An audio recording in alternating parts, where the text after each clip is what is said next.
All right, good morning and welcome to the January Assessment and Accountability webinar. This is Andrew Bennett sitting in for Kevin Chandler today, and welcome. As always, just a few housekeeping notes. Everyone joining today is muted, but if you have questions during the presentation, you can send them to us through the QA box shown here. Simply type in your question and click send. We have posted our presentation as a document so you can download and follow along. Our presentation is also being recorded and it will be posted on our website along with the transcript of the presentation. Okay, let's get started. For those districts and charters that applied for and received Governor's Learning Loss funding, thank you for all that you did. For testing students during the December window, for filling out our job form, thank you. The Idaho State Department of Education was able to access the data needed and submit the required report.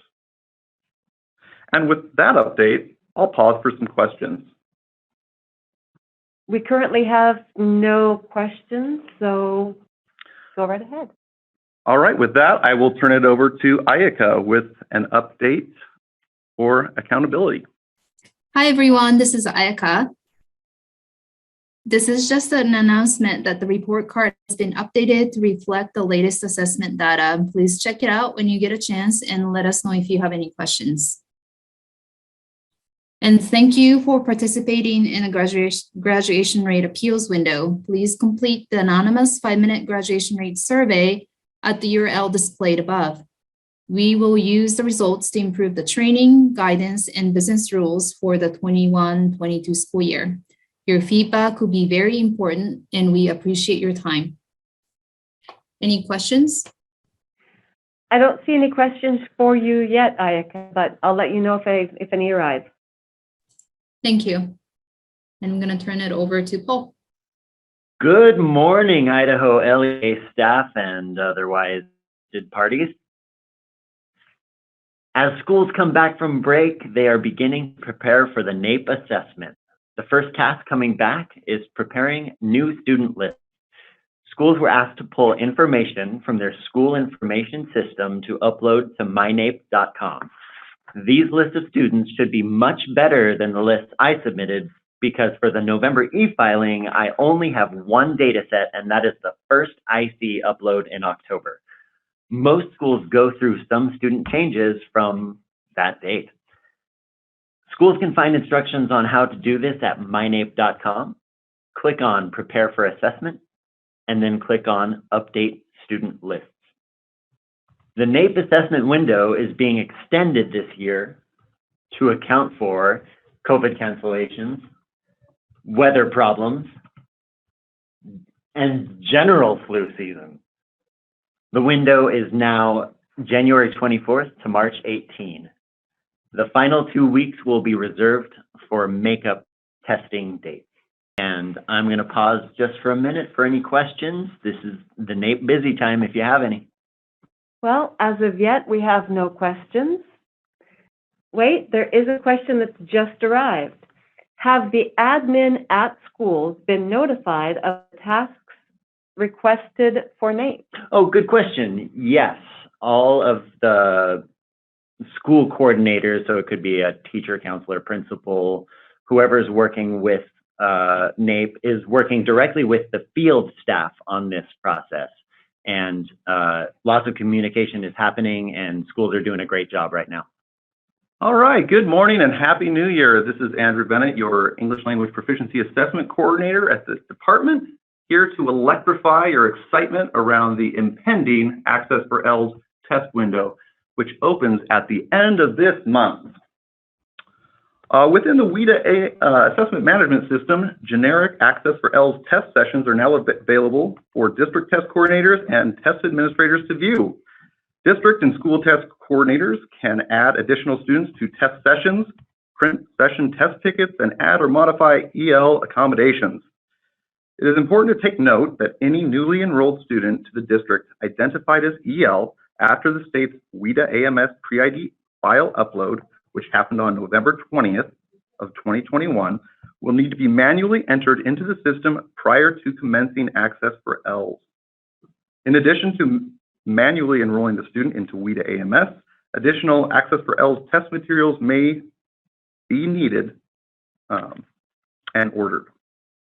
Details on how to add or modify test sessions, add students to the system and to test sessions, or printing test tickets can be found within the WIDA AMS user guide linked here. The 2021-2022 Access for ELS test window may produce some similar challenges that we confronted during the 2020-2021 Access for ELS test window. So in light of this realization, the Access Best Practice Guidance document was updated and posted onto the ELPA webpage under the Files tab. The Access Best Practices Guidance document outlines some essential questions which district test coordinators and their assessment team can think through in order to have a successful and safe test administration. Some of the topics covered are parent-guardian communication of district and school testing expectations, test scheduling, and recommendations on how to handle and prepare test materials. In addition to the Access Best Practices Guidance document, 2 parent-guardian communication letter templates have been updated and posted to the ELPA webpage. The template is available in both English and Spanish, and it is recommended that districts communicate the purpose and value of the Access for ELS as it relates to their child, the scheduled testing dates, and how to best prepare their child for testing days. Mark your calendars. Districts are scheduled to receive their Access for ELS test materials between January 13th and January 17th, 2022. The packages are considered secure material and must be signed for at the time of their delivery. Once materials are received, it is recommended that district test coordinators take the time to inventory the test materials. This will help to ensure the listed materials quantities did in fact arrive and are all accounted for. As a reminder, these materials should be stored in a secure location at all times. District test coordinators are encouraged to collaborate with their district IT coordinators to confirm that IT requirements have been met prior to the Access test window opening. Resources which explain how to set up your district or school's central office services configuration and how to install the required software to student testing devices can be found in the WIDA Secure portal under Technology Resources or within the WIDA AMS under the heading General Information, Documents and Technology Downloads. Coordinators are encouraged to review the technology resources prior to testing.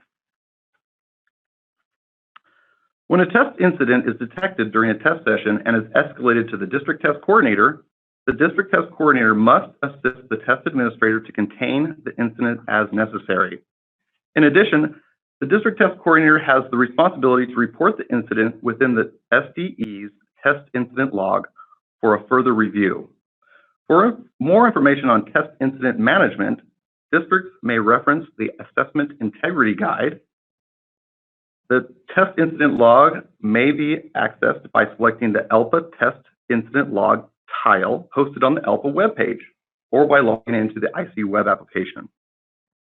District test coordinators will not be able to regenerate a student's Access for ELS test ticket for any language domain without first submitting a request to the test incident log. The test incident description should include context of the request and a justification outlining why a regeneration of the student's test ticket should be made. The ELPA coordinator will follow up with the district test coordinator once the incident is reviewed with the final outcome. In an effort to track the impact of COVID-19 on students' ability to complete Access for ELS, the Assessment and Accountability Department is requesting districts to document COVID-19 parent refusals, COVID-19 school closures, and other COVID-19 related scenarios that impact the ability of a student to complete Access for ELS. The procedure document has been updated and posted to the ELPA webpage. Please note that the print copy of Access for ELS Test Administrator Manual has an incomplete version of the WIDA writing rubric pre-K and kindergarten, which is located in the appendix. When test administrators score the kindergarten access writing test, test administrators should either refer to the online version of the Access for ELS Test Administrator Manual located in the WIDA Secure Portal, or the standalone WIDA Writing Rubric Pre-K Kindergarten, located in the Resource Library on the WIDA website. This table is a snapshot of the important 2021-2022 Access for ELS dates district test coordinators need to be familiar with as we get to the end of the 2021-2022 school year. If you have any questions about a topic listed or date, do not hesitate to reach out. The next item will be to be aware of is the delivery of test materials on January 13th through January 17th. Upcoming ELPA training webinar topics and links are posted onto the ELPA webpage under the Trainings tab. Recorded webinars for WIDA's webinar series can be accessed through the WIDA Secure Portal under the Webinars heading, and a copy of the Idaho SDE monthly webinar slide decks are accessible via the ELPA website under the Trainings tab. And with that, are there any questions? Yes, you do have a question. Are we still limited to one additional order? Great question. Yes. So districts are encouraged to make only one additional materials order during the entire access window. 15% overage of test materials are sent to districts with the initial materials order. So district test coordinators should inventory those additional materials and allocate them to the various schools as needed. Okay. Is there any thought to extending the testing window because of COVID or other concerns? That is also a great question. At this time, there has been no extension to the Access for ELS test window. Were additional alternate assessment materials sent this year? Across the state, we have less than 200 students taking the alternate Access for ELS, and the 15% overage sent to districts does not account for the alternate Access for ELS test. So typically what we see is if you're not a large district, you will not be receiving many of those alternate Access for ELS tests, and therefore you will not receive any overages for those alternate access versions. My recommendation is to wait until around the second week to see if you need other additional materials orders for your district before ordering those alternate Access for ELS versions. If you need further clarification on this, please contact me. Do we need to document students in WIDA that have left our district between the upload time in November and the access testing window? As always, districts are responsible for unenrolling students who are not currently enrolled in the district. So tracking the testing of those students who are no longer enrolled in your district is not your responsibility. However, if you know the student is leaving your district and will be going to another Idaho district, it's always nice to promote that collegiality between our LEAs. And so a nice call to say that this student is coming over to that district is always a good gesture. For students with extended days on their accommodations, you still have to complete the incident log to have those sessions reopened if for students needing extra time? That is a great question. So there are two accommodations associated with extended time. One is extended time throughout the day, and the other is extended time over multiple days. Please reference the Accessibility Accommodations Manual for specific details around that accommodation. My understanding is that you do not have to have the session reopened. And that is all of the questions. Great, and I am going to send it over to Paul with an update from Karen. Thank you, Andrew. This is Paul Kleinert. I'll be sitting in for Karen Striegel, our Special Education Coordinator for Alternate Assessment, Low Incidence Disabilities, and Medicaid School-Based Services. Get ready to be sprayed with the fire hose. Ready? First, if you are a test blueprint junkie, You will be interested to know that the revised IDAA test blueprints for grades 3 and 4 were posted to the Idaho portal last week. We found some minor errors in these blueprints, so we corrected the errors. You will find them under Resources. Simply type IDAA ELA Blueprint in the search field. Notice Revision 12-2021 added to the file names of the updated blueprints. The 2021-2022 editions of the Learner Characteristics Inventory, affectionately known as the LCI, was posted to the Idaho portal in early December. Teachers will be happy that there are fewer items this year. We removed all the demographic questions because they duplicated data already associated with the student's EDU ID in TIDE. The high school and grades 3 to 8 versions of the LCI are available for download from the Idaho portal under Resources. Simply type LCI in the search field. Teachers can start gathering student information for the LCI now, so they will be ready to enter the student's LCI in the DEI when it opens on February 1st, 2022. As in previous years, students cannot access their IDAs in the test delivery system if the LCI has not been completed. This spring, there are 3 non-embedded accommodations available to students taking the IDAA, all of which require the student to have an IEP accommodation. The first accommodation I want to talk about is the Read Aloud by a Familiar Adult. As many of you know, the IDAA is administered using embedded human voice recordings, or HVRs, which is how most students will access the test. The HVRs take pressure off teachers and offer a standardized test experience for students. We recognize that a small number of students need to have items read to them by a familiar adult. Teachers who have concerns about their students' ability to access the IDAA using HVRs should provide ample opportunities for their students to experience the HVRs on the IDAA practice test. The next accommodation, printed response option cards, was new last year. These cards are intended for students who can access test content in the online test delivery system, but need to manipulate and/or interact with printed cards to indicate their answer choice.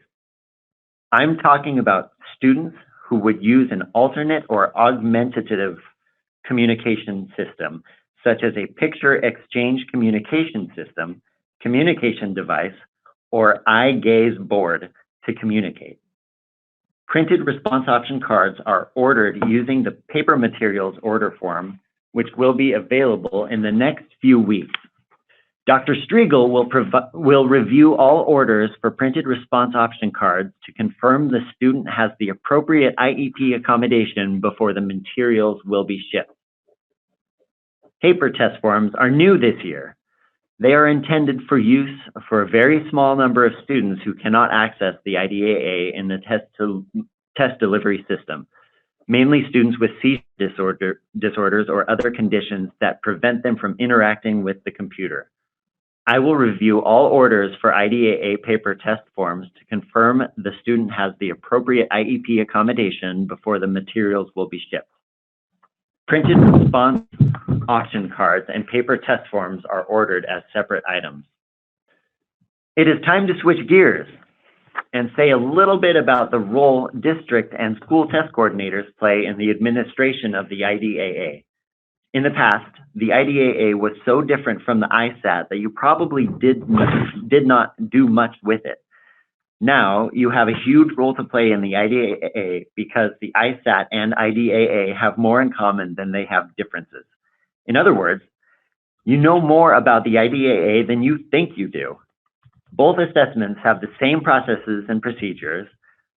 Students taking the IDAA get uploaded in TIDE, just like their peers taking the ISAT, except that students taking the IDAA need the ALT assessment flag checked.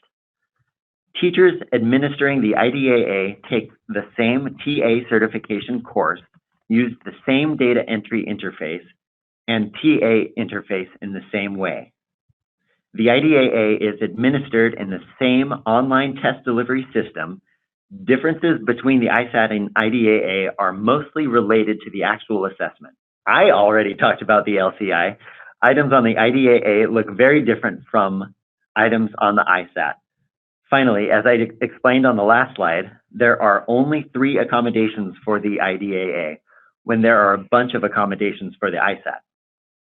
One of the major reasons there are so few accommodations for the IDAA is that most of the features considered to be accommodations on the ISAT are universal supports for the ISAT IDAA. For example, students taking the IDAA don't need an accommodation for text-to-speech because IDAA items have embedded human voice recordings. Some students who qualify for the IDAA do not have an observable way to communicate and are unresponsive during the test. So teachers may complete the student response check and activate the early stopping rule.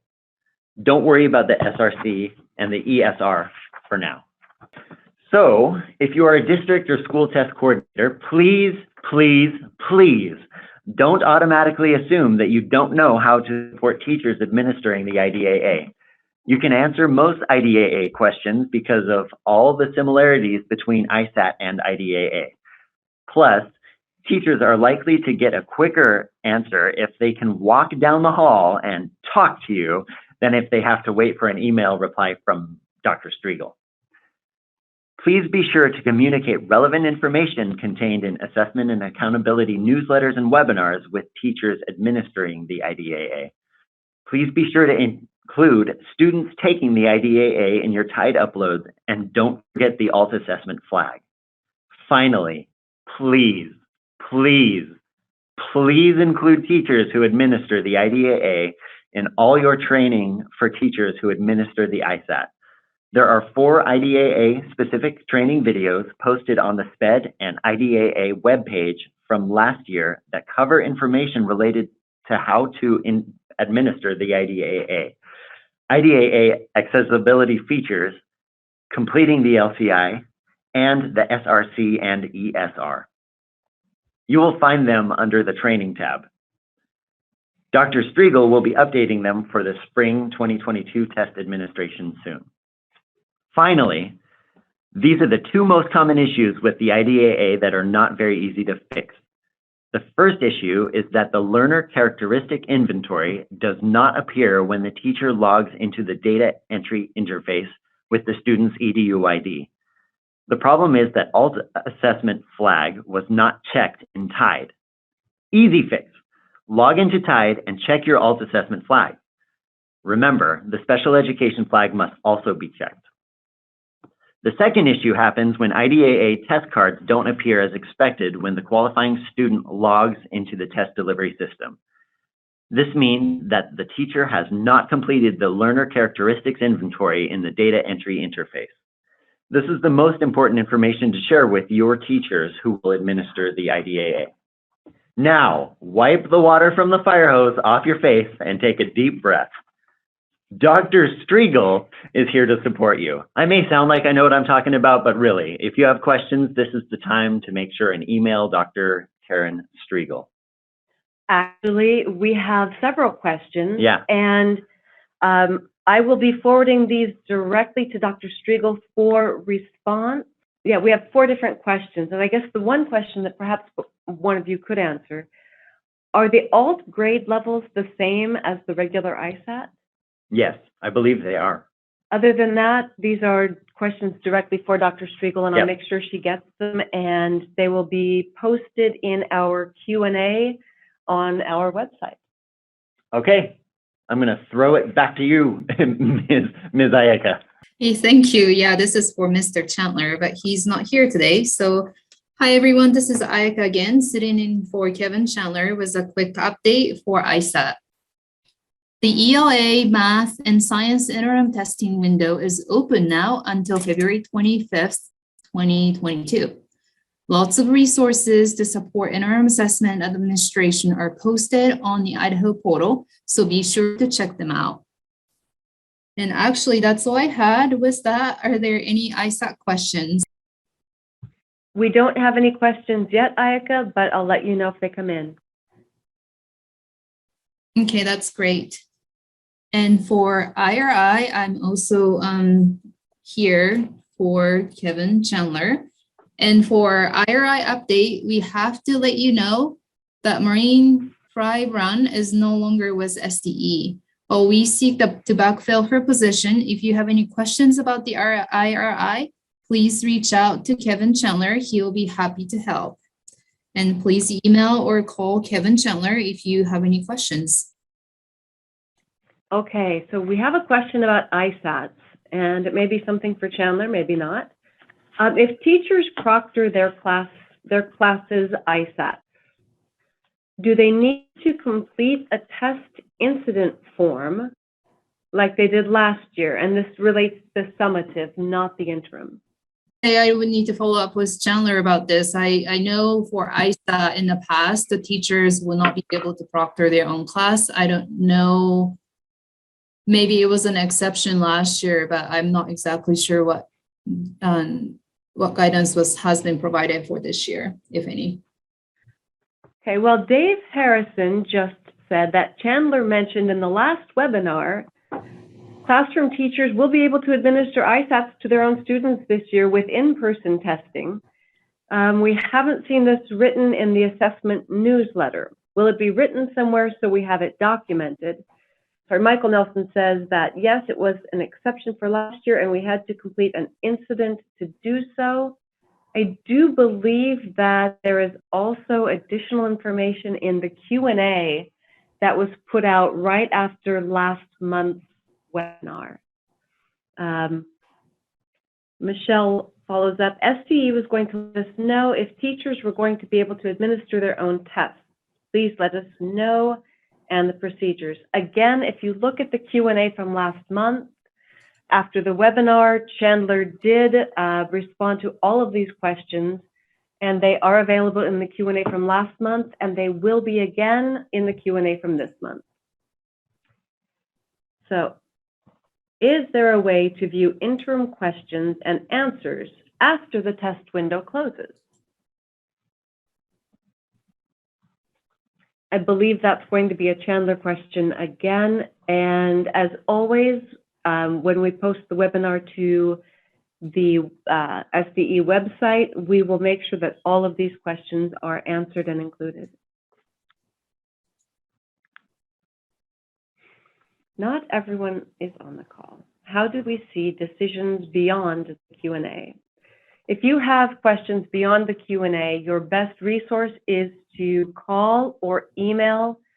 And all of the emails and phone numbers are available on the PDF that has been attached to the chat for this webinar. Over to Ayaka. Okay, great, thank you. Before I go into the college entrance exam section, Dave, you stated interim questions will be available in AVA even after the interim window closes. So thank you for that response. And I cannot remember who asked that question, but that's been answered. Going into the college entrance exam, per the Idaho administrative rule, students receiving special education services through a current individualized education plan, IEP, may utilize the AccuPlacer placement exam in lieu of the SAT or ACT to fulfill the graduation requirement. We have two upcoming webinars on January 24th, one for site managers and the other one for the proctors. The site manager training will provide an overview of the AccuPlacer program for individuals who are responsible for overseeing AccuPlacer testing at their school. This will include creating user login credentials, test administration options, testing with accommodations, test security and certification, as well as student resources. The proctor training is intended for individuals who will be administering AccuPlacer to students at their school. Training will include methods for test administration, testing with accommodations, test security guidelines, and student resources. Please use the link in this slide to register.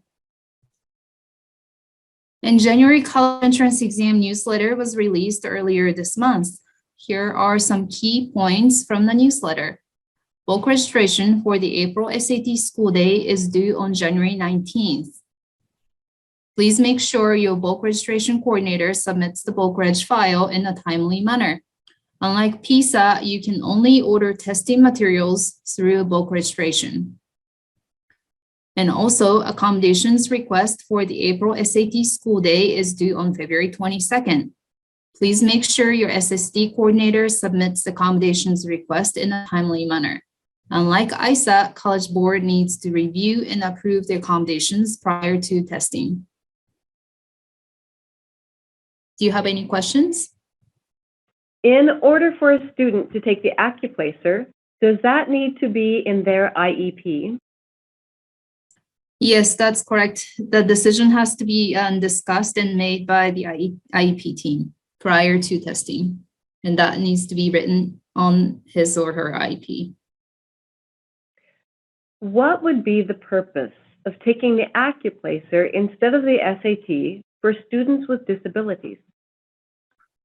AccuPlacer is a much shorter testing.